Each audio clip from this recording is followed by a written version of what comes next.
Olá, sou Edenilza Cesário, assistente social, faço parte do Núcleo de Pesquisa sobre Favelas e Espaços Populares, NEPEF. O trabalho que venho apresentar é fruto da pesquisa realizada para o mestrado acadêmico no programa de pós-graduação em Serviço Social e Desenvolvimento Regional da Universidade Federal Fluminense, na cidade de Niterói, Rio de Janeiro, Brasil. E que deu origem à minha dissertação sobre o título Entre Normativas e Autonomia, Dilemas e Contradições no Trabalho de Assistentes Sociais na Política Habitacional. O que originou o interesse do tema para o mestrado foi a minha experiência na política habitacional, atuando como técnica de campo na supervisão e fiscalização dos contratos e equipes do trabalho social. A importância do tema tratado, mesmo tendo numerosos estudos sobre o trabalho social em políticas habitacionais e urbanas, é pela importância de se discutir a atuação profissional de assistentes sociais dentro dessas políticas, os quais têm seus fundamentos teóricos, históricos e metodológicos, apoiados por valores e princípios balizados no Código de Ética Profissional de Serviço Social. A pesquisa ela foi qualitativa, com uma metodologia que compreendeu a realização de entrevistas semi-estruturadas e a aplicação de questionários com assistentes sociais que atuaram nos programas e projetos no município do Rio de Janeiro entre os anos de 2003 e 2021. Nesse conjunto, foram privilegiadas para as entrevistas tanto assistentes sociais com vínculo estatutário, como servidor público, como assistentes sociais com as diversas formas de contratação. E aí, não renegando o histórico consolidado do trabalho de assistentes sociais na política habitacional, considero que foi a partir do governo Lula, entre os anos de 2003 e 2011, com os programas de urbanização, principalmente o PAC, o Programa de Aceleração do Crescimento,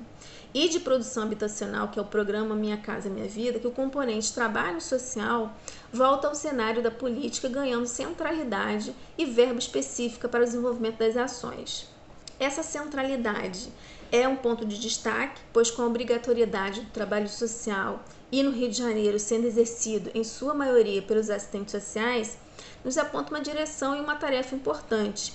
principalmente se pensarmos que essa direção está em sintonia com o projeto ético-político da profissão, que possui dimensões centrais para o exercício profissional.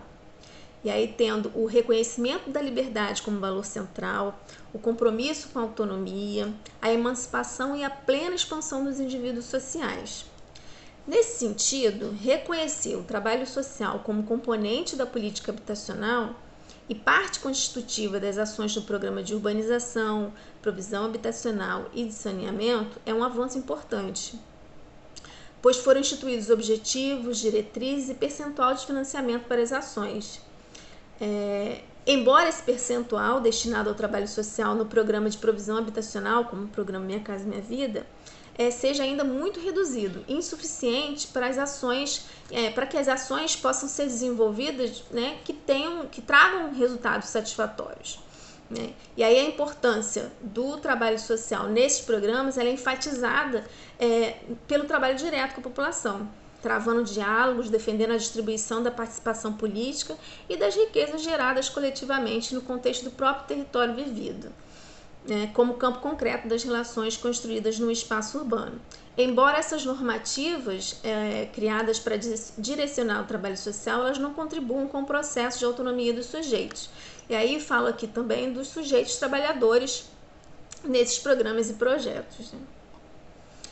E atuar profissionalmente na segunda maior cidade do país, com o histórico no trato das políticas habitacionais, que apresenta uma série de violações históricas, não é uma tarefa fácil. Nesse contexto, se propaga e se espera que as ações do trabalho social sejam de disciplinamento e controle da população nessas intervenções. Essa requisição profissional é um tema de debate e resistência no âmbito do trabalho desenvolvido na Prefeitura da cidade do Rio de Janeiro, e aí acredito que, assim como em outros, infelizmente. Uma demarcação importante é o fato da Secretaria Municipal de Habitação não ter um corpo técnico próprio de assistentes sociais. Os profissionais concursados que atuaram e atuam ali são alocados da Secretaria de Assistência Social para desenvolver as diversas ações, como elaboração e execução dos projetos, supervisão e fiscalização dos contratos de serviço do trabalho social, entre outras ações, ficando à mercê da vontade política dos gestores da pasta. E aí a experiência de execução do trabalho social na Secretaria de Habitação no município, pensando o período da pesquisa, 2003 e 2021, foi pautada numa concepção com uma direção política clara, que defendia e estimulava o pensamento crítico dos trabalhadores, de forma que pudessem desenvolver a autonomia e construíssem propostas de enfrentamento frente às indevidas requisições, né? É importante mencionar que nos períodos iniciais do trabalho, tivemos à frente gestões com urbanistas que tinham uma visão mais progressista no campo crítico, o que mudou posteriormente, né?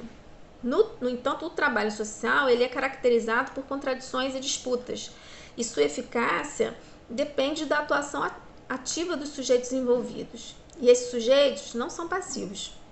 Pelo contrário, exercem influência política e demarcam posições nos espaços institucionais e fora dele, como temos vivenciado, né, com grupos políticos ligados aos milicianos, por exemplo. Ao mesmo tempo que a atuação profissional ganhou impulso com os projetos do PAC e se destacou no trabalho direto com a população em âmbito coletivo, a partir dessa ampliação do PAC e outras frentes, os assistentes sociais concursados no município acabaram por sair dos territórios em detrimento das ações de gerenciamento e fiscalização dos contratos de trabalho social, além dos atendimentos internos à população, os quais eram voltados em sua maioria para as situações de auxílio habitacional temporário, que é conhecido aqui no Rio de Janeiro como antigo aluguel social do município. O que se verificou a partir desse período foi que o trabalho profissional, na segunda maior prefeitura do país, vem se desenvolvendo com ampliação dos contratos de trabalho precarizados, uma vez que falta estruturação das secretarias e de concurso público para a inserção dos profissionais de serviço social. E aí esse fato, ele corrobora com o estabelecimento de uma tensão entre a autonomia profissional e a sua condição de assalariamento, né? A partir desse contexto de destituição de direitos impostos pela reforma conservadora do Estado, que desencadeia uma ofensiva sistemática de sucateamento dos serviços públicos, repercute no campo profissional de assistentes sociais. E aí, como o conjunto dos trabalhadores sofre o impacto das mudanças que atingem o exercício profissional. E aí não tem como desconsiderar que o trabalho de assistentes sociais se encontra sujeito a um conjunto de determinantes que nos impõem, né, limites. E aí, resgatando a professora Yamamoto, quando fala que o assistente social é de fato um trabalhador assalariado que negocia sua força de trabalho no mercado, apesar de possuir atributos de um profissional liberal, é uma realidade, né? E aí essa dualidade destaca a complexidade da profissão, que possibilita o profissional atuar com uma relativa autonomia profissional diante dos desafios impostos por determinantes sociais e políticos que influenciam suas condições de trabalho e o resultado de nossas ações. Partindo para a análise das entrevistas realizadas, foi indagado sobre o que limitava o exercício profissional comprometido com um direcionamento ético e técnico, né, aparecendo as seguintes questões, né? O agravamento das expressões da questão social foi um indicador, né, que no programa Minha Casa Minha Vida ficou mais evidente, pois as famílias que não conseguiam arcar com os custos das taxas regulares de condomínios e as taxas irregulares, e aqui eu falo das taxas oriundas dos grupos milicianos, né? A multiplicidade de ações, que é um segundo elemento limitador para uma ação mais comprometida. Um fato é sobre a modalidade de pregão nas licitações. Aparecem empresas de diversos estados do país que não formam base na cidade do Rio de Janeiro e não dão o devido suporte de infraestrutura, cabendo aos profissionais contratados as tarefas administrativas e financeiras sem ganhar por isso, né? E aí um terceiro elemento limitador foi a falta de preparo para atuar no território, né, com a temática da habitação. E tudo que envolve uma nova moradia, né, em território muitas vezes desconhecidos, e ainda outros mencionaram a questão dos conflitos territoriais, seja entre políticos, né, que querem dominar os territórios, seja com os grupos armados, como a milícia ou o tráfico. Esses foram alguns dos aspectos, né, limitadores apontados na pesquisa, como há outros, e que se configuram ora como limitadores e ora como desafiadores para uma prática profissional comprometida ética e politicamente. E aí não tem como deixar de mencionar que as potencialidades para um trabalho comprometido também foram apontadas, né? Uma delas é a necessidade de mencionar o trabalho profissional na luta pelo direito à cidade, o direito à moradia, e para isso foram apontadas fragilidades, né, sentidos no que se refere ao conhecimento sobre os marcos e instrumentos legais para orientar o trabalho profissional e se posicionar na dinâmica da realidade brasileira. Essa é uma constatação que impõe, né, aos assistentes sociais estarem organizados e mobilizados no sentido de reverter essa correlação de forças institucionais para que não sejamos apenas executores terminais da política, mas precisamos estar antenados com os estudos que auxiliam na leitura da realidade, de estarmos nos espaços coletivos, né, que se configuram como espaços de disputas, de decisões políticas e dialogando, né, com a população. Igualmente, apareceu como potencialidade a escuta qualificada, que o assistente social dispõe no seu exercício profissional de um trabalho coletivo e reflexivo, de construção de direitos, né, de sujeitos políticos e participativos para a construção de uma prática profissional com autonomia e direção social.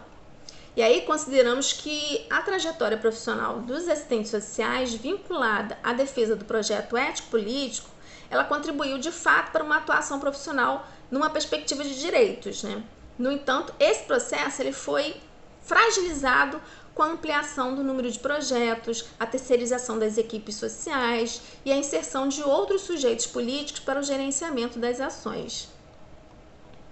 E aí, para concluir, né, consideramos que o assistente social tem uma contribuição importante na medida em que seus compromissos profissionais estão vinculados à perspectiva de classe e conta com uma rica historicidade, né? É verdade que há problematizações sobre os interesses de se incorporar o assistente social na execução desse trabalho numa perspectiva conservadora, como foi em períodos anteriores. Mas, ao mesmo tempo, podemos relacionar a perspectiva de uma ruptura que a profissão logrou êxito no processo histórico, onde, sob os interesses capitalistas, estes profissionais têm sido substituídos por outras categorias, né? Os desafios eles estão postos à atuação profissional na área da habitação, numa conjuntura de regressão de direitos, de precarização do trabalho, onde se vê a potencialização de contratação de empresas que se colocam como especialistas na execução do trabalho social, alinhadas à ótica da racionalidade técnico-burocrática e normatizadora dos bancos, como a Caixa Econômica Federal e o Banco do Brasil. O que podemos apreender com a pesquisa é que há espaço para a construção de estratégias que contribuam para que nós tenhamos uma atuação coadunada com os preceitos éticos e políticos da profissão, e contribuam para que os sujeitos com os quais trabalhamos se apropriem de fato da cidade, exercendo seu direito à cidade, né? E aí é importante mencionar que o direito à cidade exige enfrentamento de interesses históricos profundamente enraizados e uma participação fora dos marcos institucionais para a construção da ampliação de direitos. E aí não é uma tarefa, né, fácil a ser desenvolvida. Então, esse é um pouco das reflexões feitas com a pesquisa, e aí deixo aqui a minha contribuição.